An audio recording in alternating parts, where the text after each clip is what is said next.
나를 찾아라. 이런 같은 의미의 말씀들을 우리에게 많이 하시는 것을 볼 수가 있습니다.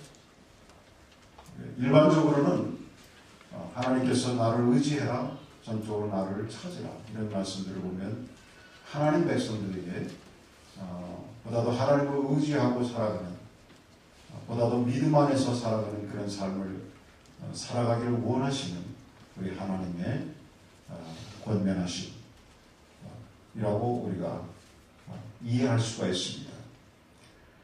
그러나 여러분, 우리가 성경을 보면서 특별히 오늘과 같은 이런 말씀들을 보시면 우리가 이 본문의 전후문맥의 전체 내용들을 같이 좀 보면서 여러분들이 하나님께서 나를 찾으라 이렇게 말씀하신 그 의미를 우리가 좀 파악할 필요가 있습니다. 특별히 오늘 이 아모스 선지자를 통해서 하나님께서 이스라엘 족속들에게 나를 찾으라고 이렇게 거듭해서 말씀하시는 이 내용들을 보면은 그 의미가 조금은 특별합니다. 어떤 면에서 특별하냐면 돌이키라는 것입니다. 어떻게 하라고요? 돌이켜라. 같이 한번 할까요? 돌이켜라. 돌이키라는 거예요. 죄악으로부터 돌이켜라. 타락함으로부터 돌이켜라. 무관심으로부터 돌이켜라. 또 하나님의 백성으로 기독교인으로서 기독교인의 본분을 망각하고 있는 것으로부터 돌이켜라. 이런 돌이켜라고 하는 의미가 이 하나님을 찾으라고 하는 이 말씀에는 강하게 그 의미가 내포되어 있는 것입니다. 그럼 그걸 다른 말로 우리가 하면 즉 회개하라는 것입니다. 다 같이 회개하라. 회개하라는 것입니다.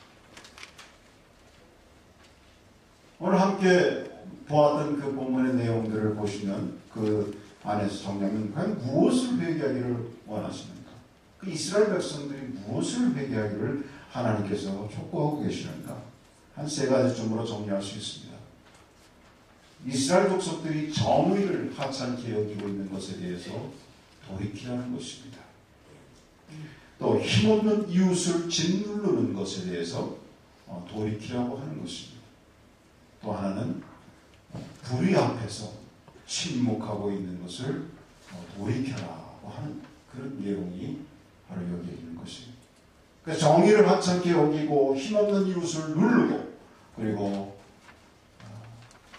뭔가 분명히 말해야 할 것에 말하지 않고 불의 앞에 침묵하는 이런 모습을 돌이키고 회개하라고 하는 것이 오늘의 내용입니다. 오늘 이 본문의 내용을 보면 이와 같은 선포를 하고 있는 하나님의 말씀을 대언하고 있는 사람은 바로 예언자 아모스입니다. 그는 베들레헴 남쪽 10km 지점인 돌 많은 드고와의 목자겸 콩나물을 재배하는 사람으로서 그가 남쪽 지방인 유대 지방을 떠나서 북왕국 이스라엘의 베델에서 그 당시에 왕이었던 여로보암 2세의 정치와 그 종교적인 타락을 이제 공박하고 있는 것입니다. 즉 예언자 아모스가 지금 이 말씀을 선포하는 이 시점은 바로 이스라엘 북왕국의 14대 왕인 여로보암 2세가 통치하던 그런 시대라는 것입니다. 여로보암 2세가 통치하던 이 시대는요, 우리가 잘 알고 있는 대로 다윗과 솔로몬 시대가 이스라엘에서는 아주 어떤 시대죠? 황금 시대죠. 그죠? 땅도 영토가 잘 높았고요.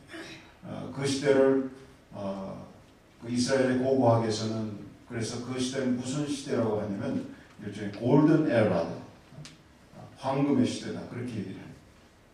그런데 나라가 갈리고서 이스라엘 나라가 둘로 갈리고서 북왕국 이 여로보암 2세 때의 이 나라는 그에 못지않는 그런 영토가 거의 다윗과 솔로몬 시대처럼 이렇게 펼쳐지는, 그리고 정치적으로 번영했던 그런 시대예요.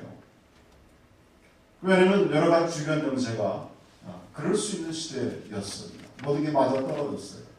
지금 아수르라고 하는 나라가 그 이스라엘을 괴롭힐 그런 여력이, 뭐라 그래, 그런 정신이 없는, 즉 수리아라고 하는 나라를 계속해서 공격하고 침범하고 이랬던 시기 때문에 그 틈새에 이스라엘이 번영을 누릴 수가 있었고 또 땅을 넓힐 수가 있었던 그런 시대고, 아주 정치적인 번영을 누렸던 그런 시대입니다. 근데 여러분, 문제는 뭐냐면 워낙 이 시대도 우리가 같이 성경에서 우리에게 주는 교훈 가운데 하나는, 역사적인 교훈 가운데 하나는 뭐냐면, 뭔가 이렇게 나라가 번영하고 뭔가 되어지고 하면은요, 모든 것이 조화 있게 잘 되어져야 되는데, 그 인간의 마음이라는 것도 그래요. 뭔가 이게 편안해지고 잘 되고 하면은 모든 것이 잘 되고, 정말 아이들 말만 따나 everything's fine 이렇게 돼야 되는데 그렇지 못해요. 그게 문제. 정치적인 이런 번영을 누리고 있으니까 이 이스라엘 나라에서 있는 상대적인 그런 무엇이, 어떤 심각한 문제가 있냐면 도덕적인 타락이 옵니다. 종교적인 타락이 옵니다. 그래서 그 가나안 문화에서 있었던 영향을 받고서 바알을 숭배하고요. 오늘 이 함께 읽었던 본문의 말씀 가운데 보시면 이 예언자 아모스를 통해서 말씀하시는 구체적인 지명이 여기 나오는데요. 5절 같은데 4절에서 여호와께서 이스라엘 백성에게 이르시기를 너희는 나를 찾으라 그리하면 살리라 이렇게 놓고, 구체적으로 5절에서는 세 가지 지명이 나와요. 베델을 찾지 말라, 길갈로 들어가지 말고 부엘세바로 가지 말라. 그러면서 길갈은 정령 사로잡겠고 베델은 허무하게 될 것입니다. 그렇게 말씀하고 있어요. 여기서 지명하고 있는 그런 지역들이요, 그 어디냐면 그 당시로 말하면 아주 이방 문화가 창궐했던 그런 지역이에요. 그러니까 바알을 숭배하고 그야말로 거기에는 뭐랄까요, 그 이구상신들의 아주 박물관과도 같은 지역이 바로 그런 그 지역이에요. 그런 곳을 찾지 말라는 것이 일종의 배교 행위들.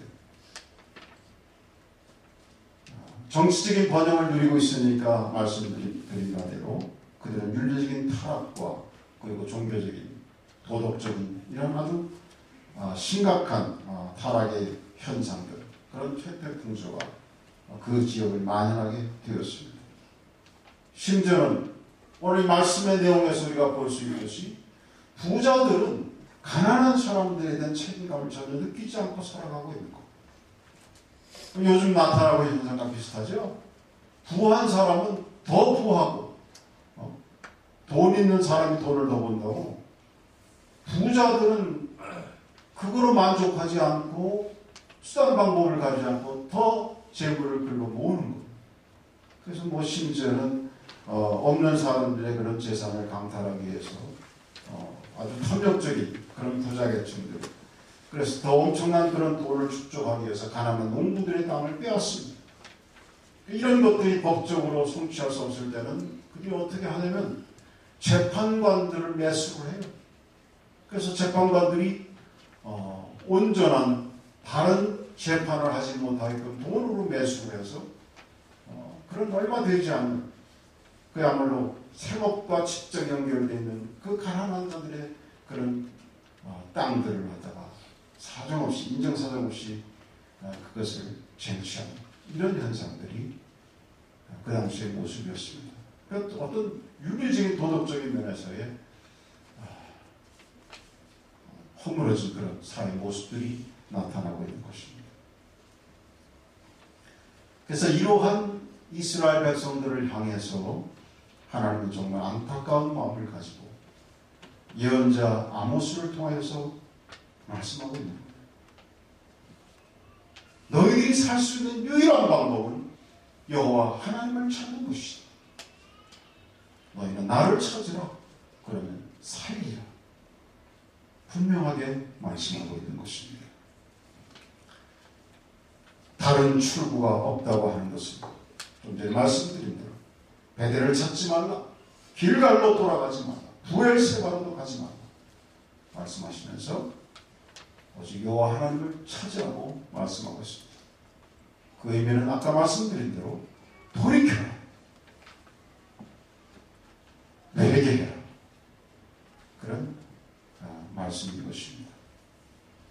여러분, 우리가 역사적으로 보면 우리가 살고 있는 이 시대에도 20세기 초반의 상황을 보면은 비슷합니다.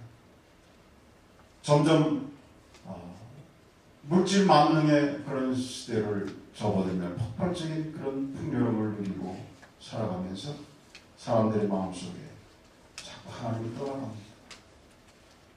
20세기 초반에 대대적인 배교의 그런 모습. 그래서 그 시대를 말하기를 사람들은 그 시대를 갖다가 배교의 시대였다, 또 자유주의 시대였다, 이렇게 말하죠. 그래서 하나님은 죽었다고 외치는 니체의 영향력을 받고 무신론이 팽배하고 마치 신앙을 이성으로 대체하려는 그런 시대를 사람들이 살아가는 거예요. 그리고 인간적인 어떤 자신감들이 팽배하는 그런 시대를 살아가는 것입니다. 그러나 여러분, 하나님께서는 1차 대전과 2차 대전을 통해서 하나님께서 그것을 타치하십니다. 그러고 나서 일어나는 현상이 또 뭐죠?